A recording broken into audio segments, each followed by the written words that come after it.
Não, eu tô aqui tranquilo.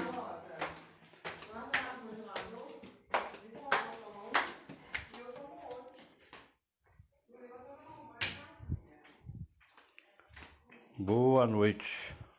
Desculpa um pouco a demora, mas é que deu um problema no Instagram.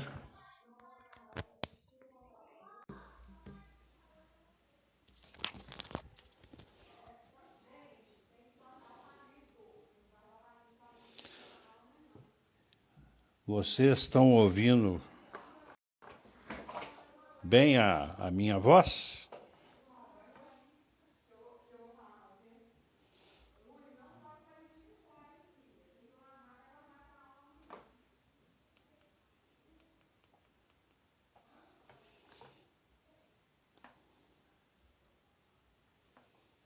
Estão ouvindo bem? Podemos começar? Ótimo. Bem, meus irmãos, é com alegria que envolve o coração que mais uma vez aqui hoje estamos para esse estudo. E hoje o motivo do nosso estudo é o capítulo 19, A Fé Transporta Montanhas. Vamos iniciar a nossa conversa fazendo a prece. E a prece que nós escolhemos para hoje é uma prece muito interessante que vai nos ajudar a meditar. É a prece de Cáritas. Então que todos agora fiquem tranquilos, concentrados, envolvidos na paz, no entendimento, na fraternidade, abraçando através do pensamento a todos aqueles que passam por dificuldades nesse momento. Deus, nosso Pai, seu poder e bondade, dai a força àquele que passa pela provação. Dai a luz àquele que procura a verdade. Ponde no coração do homem a compaixão e a caridade.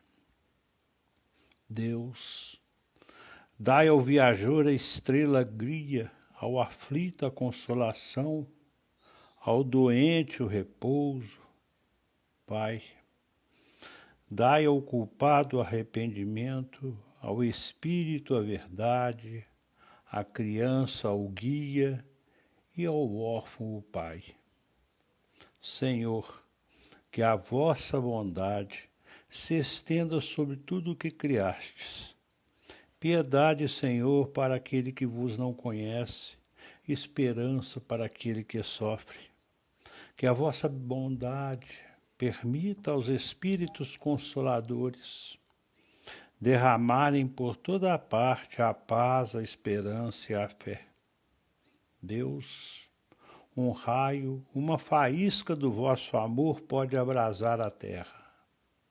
Deixai-nos beber nas fontes dessa bondade, fecunda e infinita, e todas as lágrimas secarão, todas as dores se acalmarão.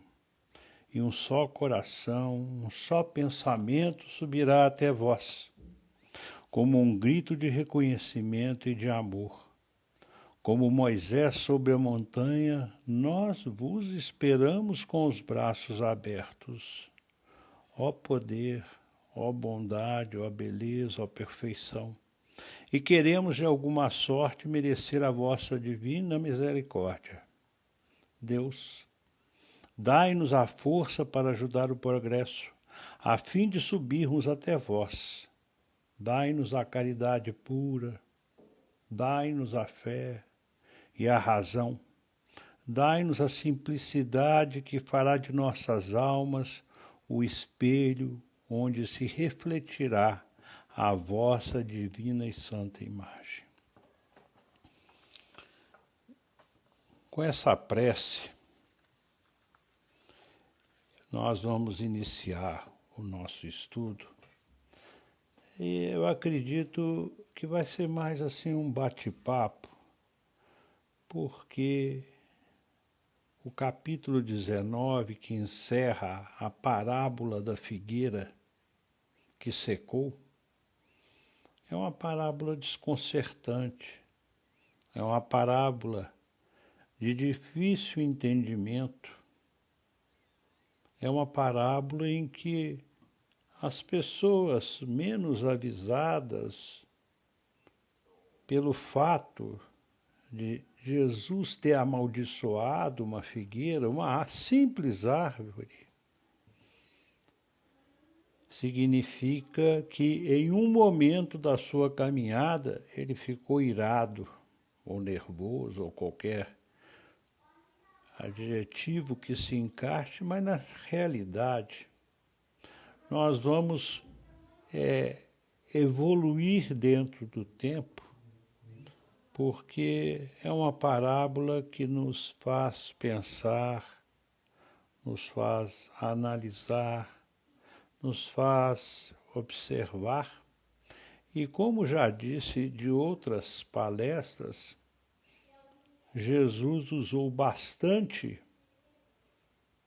a parábola para que pudéssemos entendê-la hoje, ou melhor, tentar entendê-la através dos tempos, porque o ser humano evoluiu em termos de moral em uma série de coisas.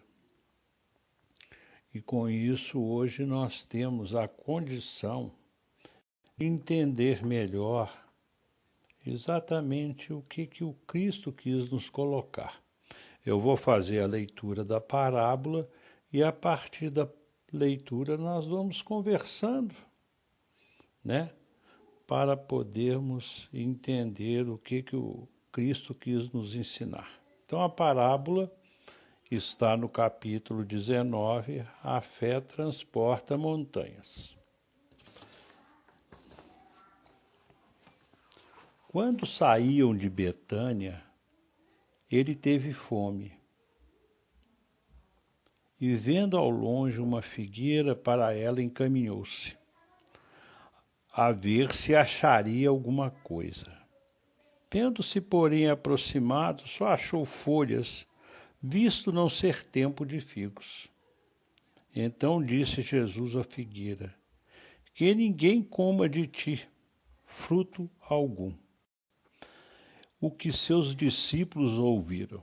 No dia seguinte, ao passarem pela figueira, viram que secara até a raiz. Pedro, um dos seus discípulos, lembrando-se do que dissera Jesus, disse: Mestre, olha como secou a figueira que tu amaldiçoaste. Jesus, tomando a palavra, lhes disse: Tende fé em Deus. Digo-vos, em verdade, que aquele que disser a esta montanha: Tira-te daí e lança-te ao mar, mas sem hesitar no seu coração, crente ao contrário, firmemente de que tudo que houver dito acontecerá, verá que com efeito acontece. Então, isso está em Marcos, capítulo 11, que vai do versículo 12 até o 26. Nós temos uma gama de versículos relatando não só essa parábola, mas a parábola que antecede a essa, que é a parábola em que Jesus entra no templo. Então, nós temos algumas questões, né, que as pessoas procuram entender a princípio, e sempre quando a gente for analisar uma parábola, nós temos que voltar à época onde Jesus proferiu, como estava a situação, como era a situação, né? Então nós temos alguns detalhes nessa parábola para a gente poder discutir. A primeira é a fome de Jesus. Segundo, ele foi procurar alguma coisa. E ele depois é que fala que sobre o fruto. Amaldiçoar é uma palavra pesada, né? Que é difícil de ver essa palavra incrustada na linguagem de Jesus. E a montanha. Quer dizer, a primeira questão básica, toda vez que a gente procura entender uma coisa, é saber qual que é a relação da fé com a figueira. Teoricamente, se a gente analisar do ponto de vista de hoje, eu falo assim, não tem nada a ver uma coisa com a outra. Mas antes da gente entrar na discussão propriamente dita da parábola, eu queria fazer algumas observações que são de interesse muito importante para podermos entender e compreender a parábola e não fazer um julgamento apressado, porque às vezes o que acontece? Nós pegamos um pedacinho da parábola e falamos assim, ele amaldiçoou, quer dizer, ele não estava bem. Então, é dentro daquilo que nós percebemos, dentro daquilo que nós estudamos, dentro daquilo que podemos trazer para dentro de cada um de nós, o que nós temos que fazer? É entender a mensagem que a parábola traz. Aí nós vamos nos posicionar de uma maneira a compreender a realidade, ou seja, aquilo que Jesus quis comunicar para nós através dessa parábola.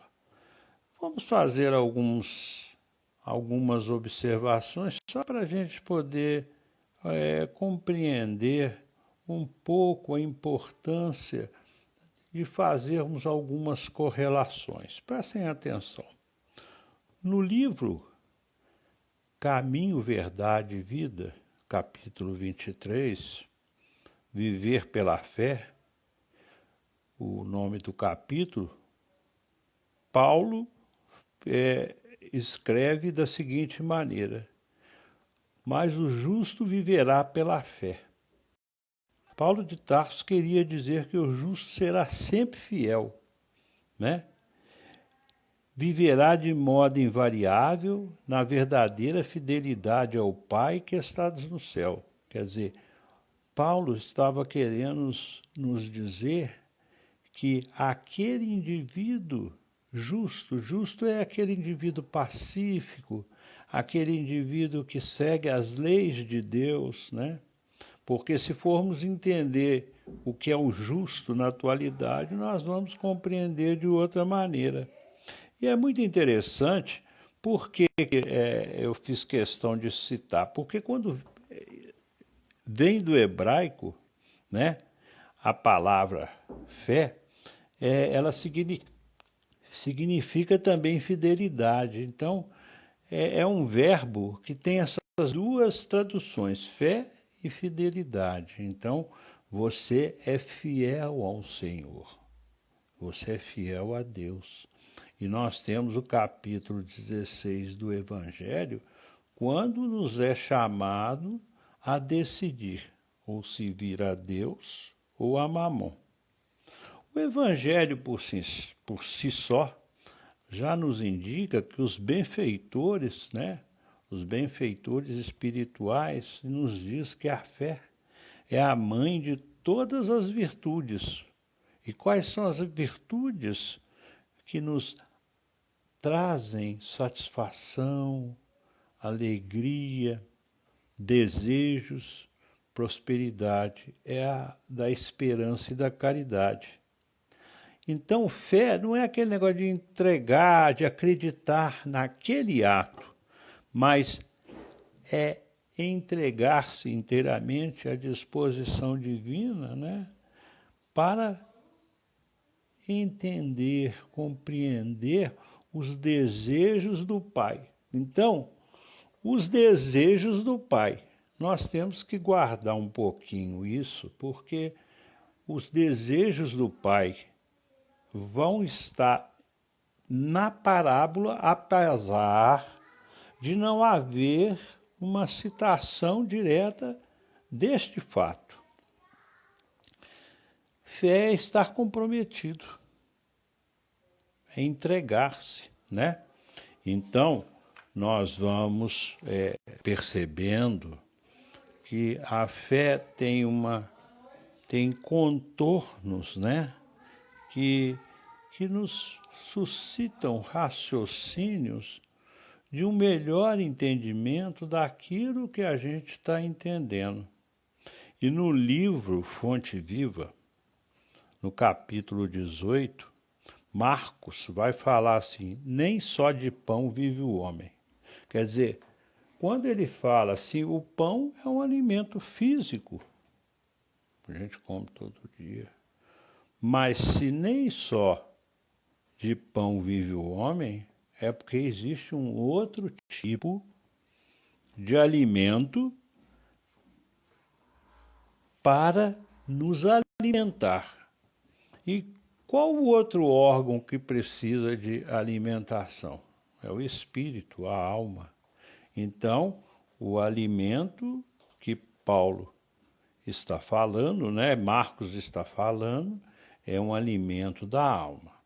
Então, nós já começamos a entender o que Cristo foi buscar naquela figueira. E para a gente não delongar em exemplos, vou passar o último, no capítulo 18 do Nosso Lar, quando a dona Laura, que é a mãe de Lísias, né, um dos enfermeiros que ajudou a buscar André, está conversando com André Luiz, ela, dentro das citações que ela faz, e é uma citação muito importante, ela fala que o amor é o alimento da alma. Parece muito confuso, né?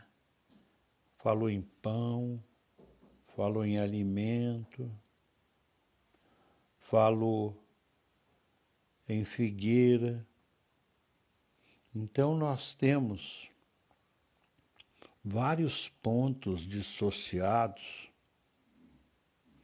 que nós buscamos para construir o entendimento de uma parábola.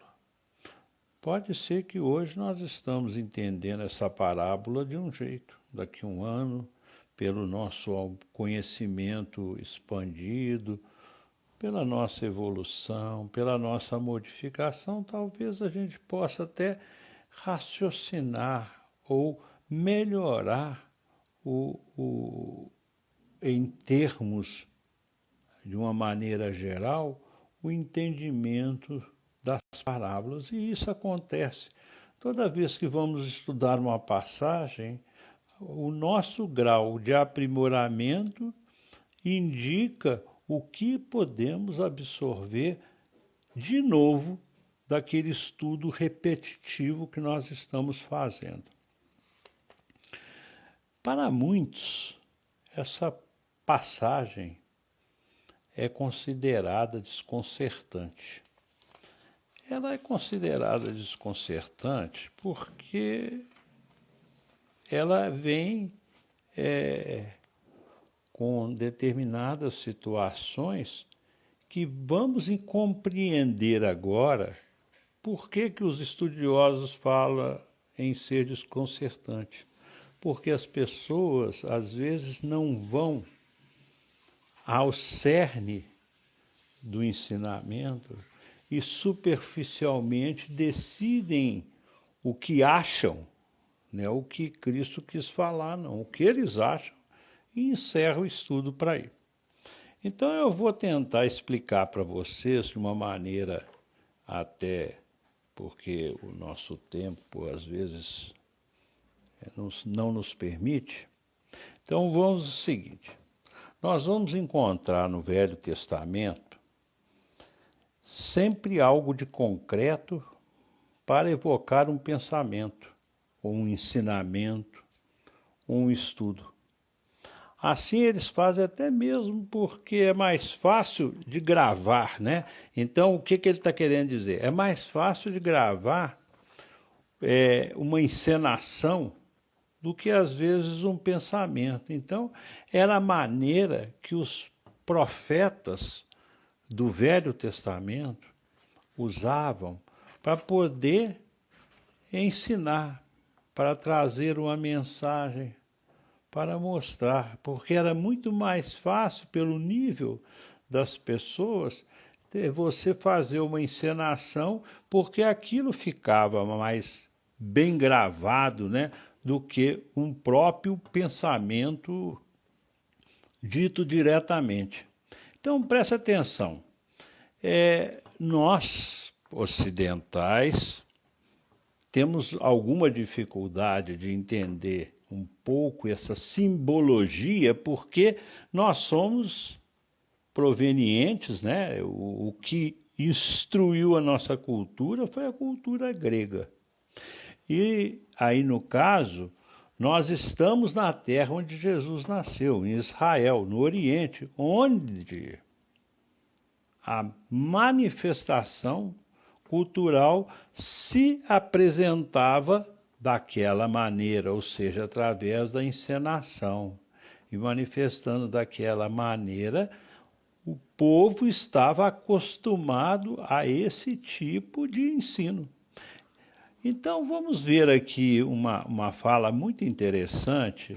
Nós vamos pegar o livro Cântico dos Cânticos. Quando ele está... É um diálogo entre o noivo, Deus, não é isso? E a noiva, né?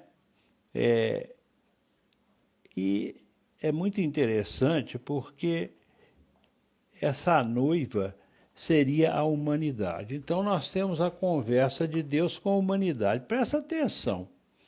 Em determinado ponto do livro ele começa a escrever e fala desta maneira: seus cabelos são como um rebanho de cabras ondulando pelos montes de Galaade. Os seus dentes são como um rebanho de ovelhas tosquiadas subindo do lavradouro. E vai fazendo comparações nesse estilo. Agora imagine numa época atual a gente virar para uma moça e falar que ela tem os dentes do jeito de uma ovelha tosquiada. Quer dizer, vai pegar mal, o que não acontecia, né?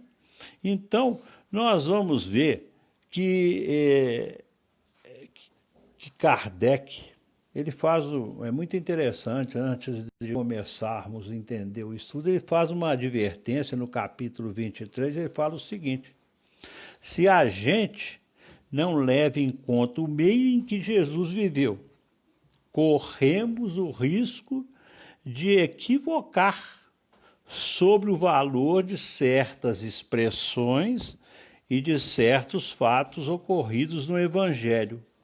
É um mundo diferente do nosso, foi aquilo que eu disse, não é isso? É a mesma coisa que eu ia dizer a respeito dos Salmos. Quando a gente lê os Salmos pura e simplesmente, na sua tradução, a gente não vê rimas, a gente não vê nada assim que nos chame a atenção em relação ao posicionamento dos salmos. Só que na época, os salmos eram cantados, e cantados em hebraico. E tinham entonações de voz, tinham encenações e tinham rimas que eram feitas no hebraico. Então, a gente está fazendo uma dedução, né? Porque as traduções, às vezes, nos dificultam, né? A entender exatamente o que o Evangelho está nos transmitindo. Então é muito importante, às vezes, quando você está estudando, você pegar determinadas palavras-chave. Por exemplo, você pega a fome e vai pegar o dicionário de concordância bíblica, porque fome para a gente é desejo de comer. Mas o que era a fome? O que significava o simbolismo da fome, né? Então, nós vamos estudando e vamos ver que os profetas, né, tinham uma maneira peculiar, né, de fazer eles faziam uma espécie de mímica, né, para transmitir os ensinamentos. E esse nome, essas mímicas, é por isso que às vezes a gente vê algumas palavras que não encaixam no nosso entendimento atual, que chama parábola de ação ou ação simbólica. E é isso que nós vamos procurando entender, porque nós estamos na época de Jesus. Ele está dando a lição durante a sua passagem pela terra, não é isso? E aí ele tem uma mensagem clara, porque no dia anterior a isso, que faz parte também da parábola, mas dos ensinamentos, ele foi a Jerusalém. E em Jerusalém ele assume um ato que muitos condenam, porque não entenderam, mais uma vez, quando ele expulsa os vendilhões dos templos, né? Então, o que ele está fazendo? Ele está dando outra mensagem, né? A maneira como essa parábola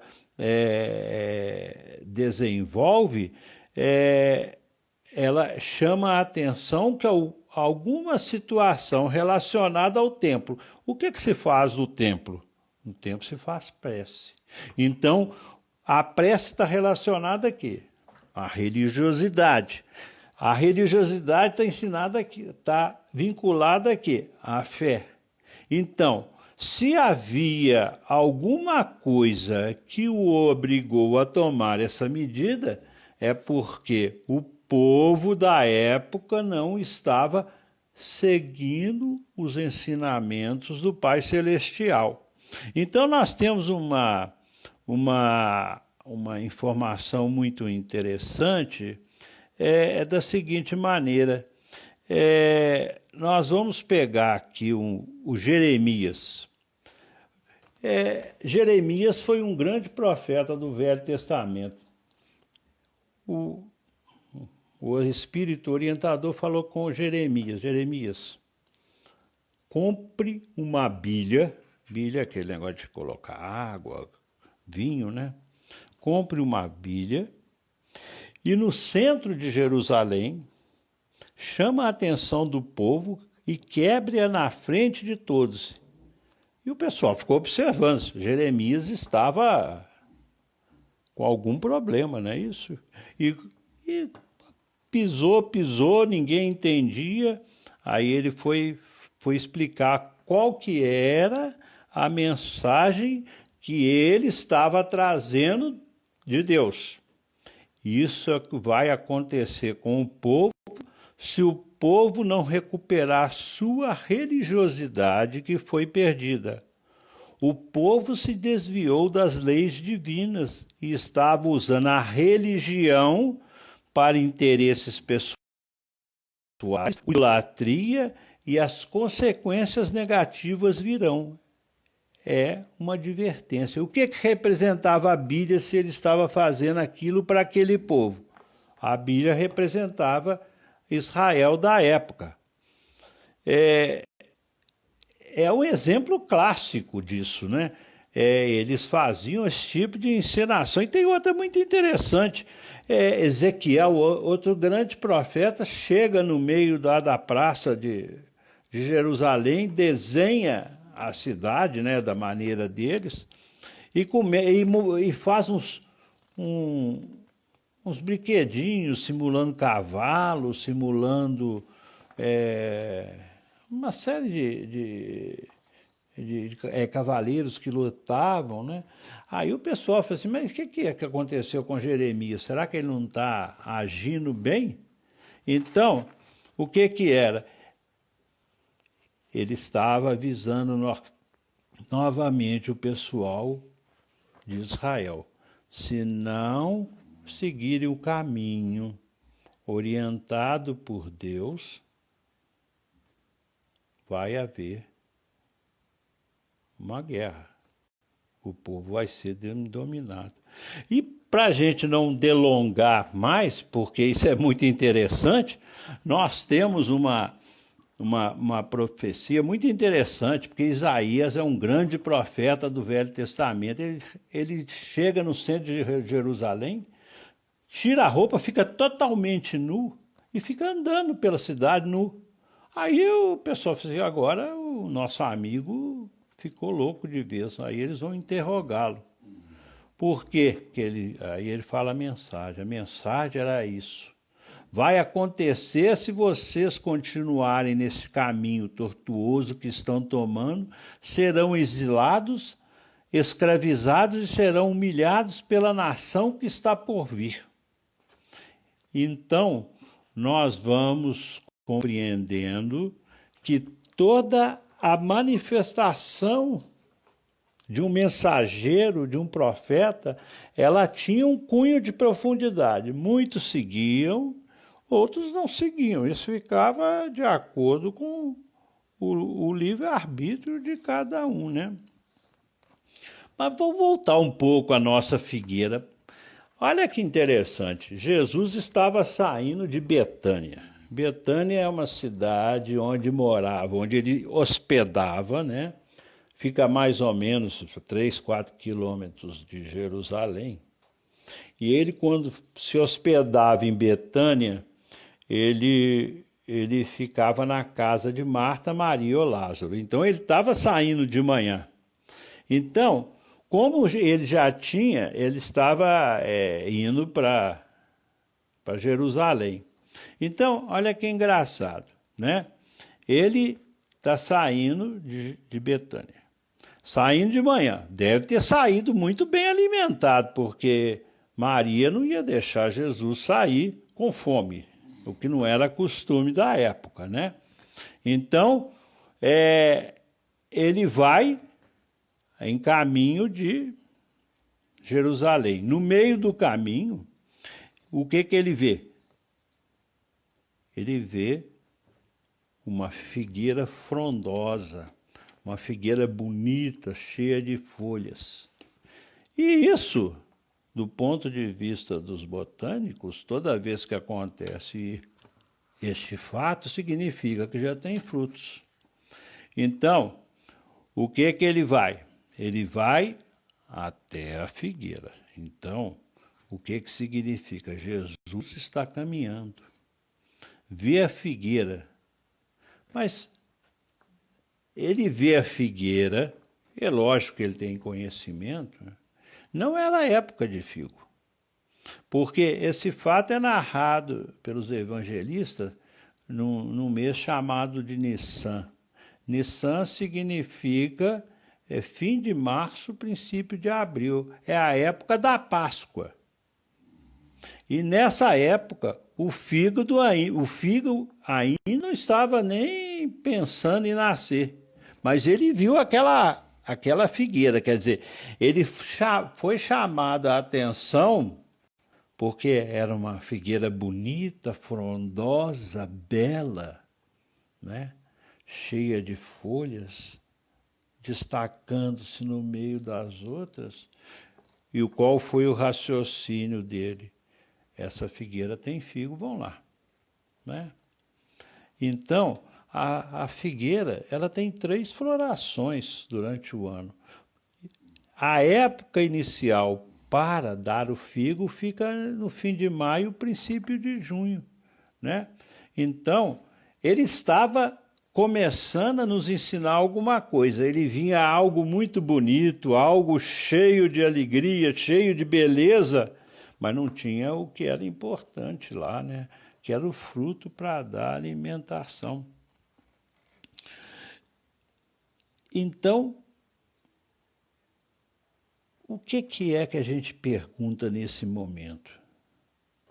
Deveria ter folha nessa época? Se é um período ainda que não há nenhum tipo de manifestação das plantas. E a figueira, assim como a uva e algumas outras plantas, são consideradas plantas nobres da época para o povo hebreu. Então, ele denomina aquilo uma figueira temporã, ou seja, uma figueira fora de tempo. é o nome que se dá a uma série de outras plantas que nascem fora do tempo, né? Uma figueira que produz antes do tempo, mas se tinha folhas, tinha que ter frutos, o que não era comum, né? A figura da figueira é essencial para o entendimento do fato dela ser uma figueira temporã. Outro aspecto interessante, Jesus disse que tem fome, como eu disse para vocês, ele tinha saído. Então, nós vamos partindo por um raciocínio mais profundo. Que tipo de fome teria Jesus naquele momento? Porque pressupõe-se que eles, como eu disse para vocês, saindo de Betânia, da casa de Maria, de Marta, ele deveria ter alimentado, né?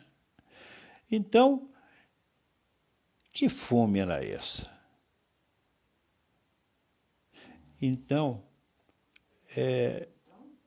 antes disso, nós temos uma citação. Jesus estava com fome, os discípulos. Posteriormente, então, vão até Jerusalém para comprar alimento e voltam, né? E ao voltar, isso está escrito em João, capítulo 4, mestre, coma. Eles trouxeram alguma coisa, porque eles acharam que Jesus estava com fome. Aí Jesus responde, eu tenho para comer uma comida que vocês não conhecem. E ele se olha e pergunta, alguém deu comida para ele? Quer dizer, é lógico, né? Era o pensamento dos discípulos dele, né? Jesus fala novamente, a minha comida é fazer a vontade daquele que me enviou e cumprir a sua obra. É uma fome, então, de característica simbólica. Eu disse para vocês lá na frente que as parábolas eram de ação. Então, era uma fome simbólica. Então, ele não estava procurando na prática o fruto, ele estava procurando algo mais em uma figueira que, teoricamente, pelo nosso pouco conhecimento de botânica, toda florida, toda cheia de folha, nos deveria dar fruto. Então, ele está começando nesse momento, né, a nos fornecer uma lição, porque o nosso primeiro entendimento é que ele estava com fome mesmo, mas agora a gente percebe que essa fome ela não tem simbologia física, fisiológica. É uma fome de algo mais sublime. Em cumprimento, então, o cumprimento da obra divina, Jesus veio à Terra à procura de alguns frutos. Quer dizer, a vinda de Jesus à Terra é para ver a produção mesmo, né? De maneira que ele não encontrou, né, o que esperava. Alguém que deveria estar produzindo, ele está referindo à figueira, então, alguém. A figueira, então, vai representar ou uma pessoa, ou uma comunidade, ou uma nação, né? Por isso Jesus falou, estou com fome, cadê os frutos que eu esperava encontrar? E a árvore, o que ela simboliza então aí? Então nós vamos encontrar no Salmo 1, né, a respostas, né? Porque ele fala que a árvore representava o quê? O Salmo 1 fala o seguinte, o homem que medita na lei do Senhor e tem alegria nela é como a árvore plantada junto ao riacho, quer dizer, o riacho fornece o quê? Água. Toda a planta depende de água, não é isso? Dá o fruto no tempo devido, suas folhas nunca murcham. Então a árvore representa uma coletividade, representa a humanidade, representa também um povo. E ele completa.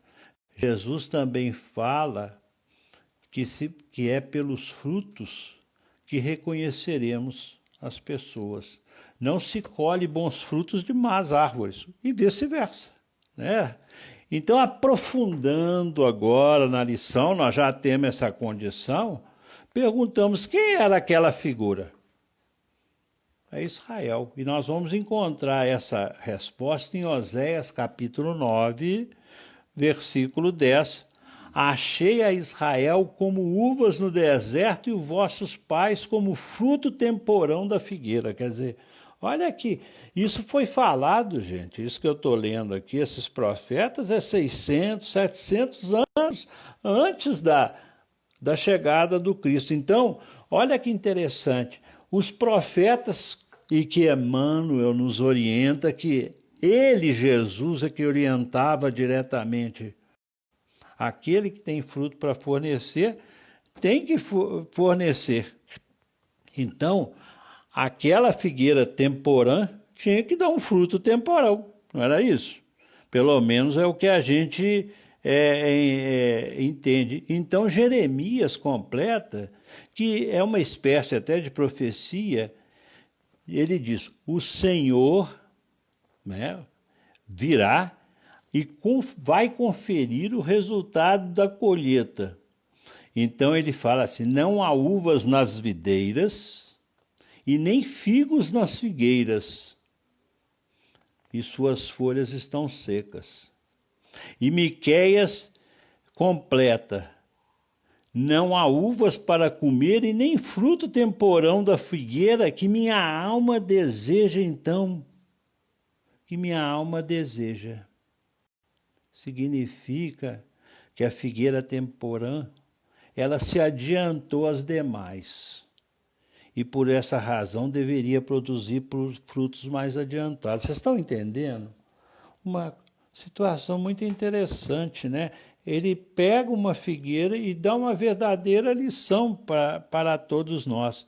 Então, mais claramente, o que seria essa figueira? A figueira de frutos, né? Que se adiantou em relação aos demais e por esta razão deveria produzir frutos mais adiantados que as outras. Ou seja, Israel recebeu uma missão. Olha que interessante, onde é que nós vamos chegar? Entre os povos, por quê? Foram os primeiros chamados. Por que eles foram os primeiros chamados? Vocês podem até parecer engraçado eu sempre usar o porquê, porque nós temos que compreender e entender a explicação de uma simbologia. Não adianta a gente apenas ler e falar assim, essa está difícil para a gente. E Israel, então, recebeu a missão entre os povos, como havia avançado mais em relação ao conhecimento espiritual, por terem recebido a primeira revelação. Qual foi a primeira? Os 10 mandamentos. Não é isso? A primeira revelação. E qual era a missão? Frutificar e levar o conhecimento espiritual para as outras nações. Por quê? Aí, tá vendo o porquê? Porque era um povo monoteísta. A existência de um só Deus. Isto é um elemento de profunda análise, porque nós já encontramos um povo crendo num Deus único. Se eles estão crendo num Deus único, é porque eles estão recebendo muitos ensinamentos. Os ensinamentos vieram através dos profetas. O aprendizado foi muito grande. E já vem então a segunda evolução do fato. A quem muito foi dado, muito será cobrado. Isso é uma norma, porque aquele que sabe mais tem que orientar mais. Isso é uma lei natural, né? Então, olha aí, eles tinham a tarefa da religiosidade, mas o que foi feito? O que eles fizeram? E existem estudos que mostram isso, se fecharam no orgulho racial e não produziram os frutos desviando da verdadeira religiosidade e ficaram apenas nas aparências, ficaram apenas nas folhas. Eram muitos vistosos, tinham conhecimentos, mas quando chegava perto e buscar um fruto não tinha. Os profetas que nós citamos anteriormente, muitos missionários, né, foram enviados para o que, gente? Para alertar o povo, não é isso? Porque estavam presos à dominação, a guerras, a idolatrias e perderam a essência. E qual era a essência? Amar ao Pai como assim, amar ao Pai sobre todas as coisas e ao próximo como a si mesmo. Isso era a essência do ensinamento. Tanto que o Cristo, quando vem à Terra, ele fala: eu não vim mudar a lei. Ele não falou isso. Eu vim dar continuidade à lei, né? E é isso. Qual é a lei? A lei do amor, né? Emmanuel fala muito, né, que o Cristo, então, os estudos de Emmanuel, principalmente em alguns estudos desenvolvidos por ele no Consolador, ele fala que os missionários eram orientados diretamente por Jesus. Então, a ação de Jesus, primeiro no templo, quando ele entra no templo, que fala que a agitação que ele quebrou, expulsou, né? É porque o povo estava centrado apenas em ritualismo e em sacrifícios. Era engraçado, porque o sacrifício era para Deus, mas eles sacrificavam o animal e vendiam o animal, né? Um dos equívocos mais graves que podemos cometer é o de utilizar o que estava acontecendo de Deus para nosso interesse pessoal. E ele foi bem claro: não usem isto aqui como ferramenta de domínio, de poder, não mercadeiem as coisas de Deus. Aquele povo havia recebido a tarefa de educar os demais povos e havia se fechado e transformado a sua religiosidade em um conjunto de rituais sem qualquer transformação, né? E muito interessante, né? Porque isso nós vamos abrindo a parábola, né? De maneira a compreender as nuances que essa parábola nos fornece, mostrando o que Kardec depois, no item 9 do mesmo capítulo, ele vai nos esclarecer. A figueira seca, então agora ele vai falar no geral. É o símbolo daquelas pessoas que só têm aparência no bem, mas que efetivamente não fazem o bem, ou seja, tem a folhagem vistosa, mas quando se busca o fruto real não está ali.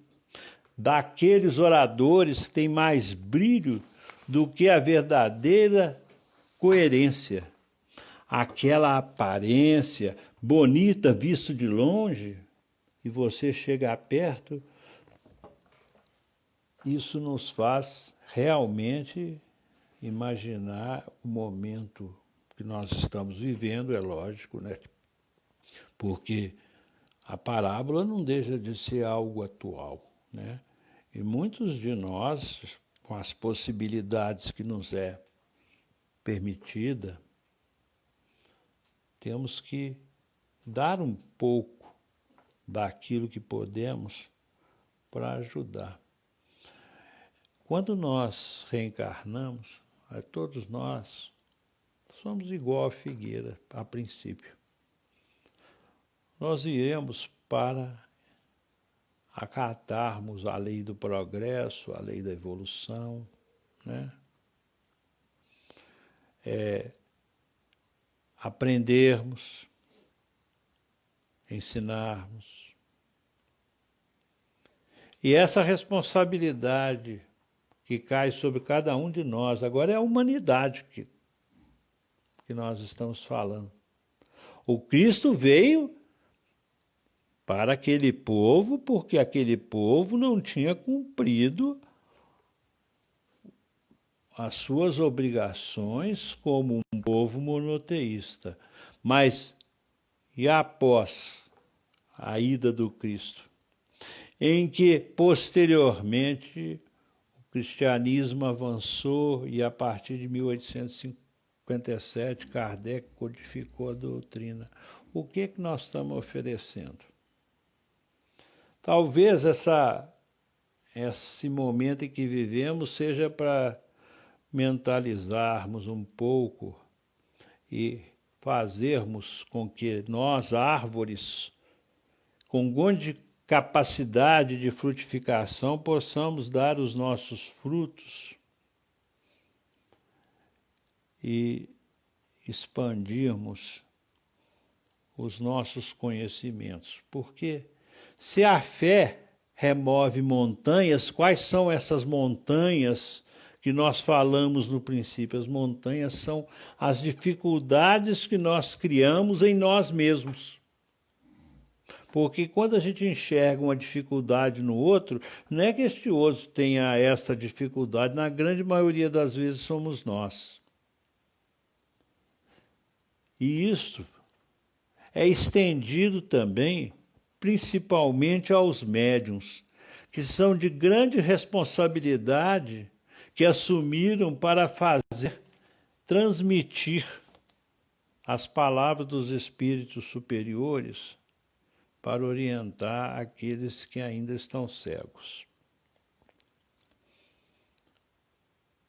É lógico que às vezes nós falamos coisas belas, coisas bonitas, que agradam a todos, mas às vezes nós também escorregamos, né? E é um período que a gente costuma escorregar porque às vezes a ansiedade, o medo, a dificuldade, os pensamentos gerados faz-nos criar barreiras, faz-nos criar dificuldades para justificar talvez algo que não queiramos fazer.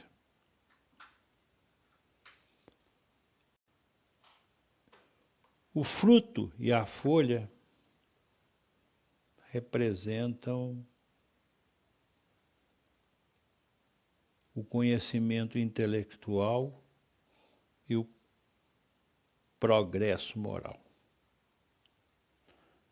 E isso é a base do ensinamento do Cristo com essa parábola. Nós temos tudo. Nós temos a inteligência, nós temos de oferecer ensinamentos. Mas às vezes nos enclausuramos porque trazemos o conhecimento somente para nós. É a orientação que todos os chefes de suas doutrinas trazem. Porque, como o próprio Pai disse, aquilo que não fui eu que plantei, vai ser arrancado. Ou seja, as ervas daninhas serão arrancadas porque elas podem trazer, como o próprio nome diz, muitos danos. Queridos irmãos, queridos companheiros, é uma parábola de difícil evolução no seu estudo e, de maneira resumida, eu trouxe a vocês para que possam se interessar e estudá-la na sua profundidade maior. Nós vamos fazer a prece de encerramento, agradecendo a oportunidade de estarmos todos aqui reunidos e possamos nos programar para novos encontros.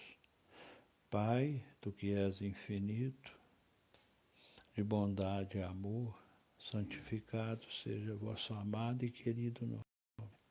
O pão nosso de cada dia dai-nos hoje, Senhor. Perdoa-nos e ensina-nos como devemos perdoar.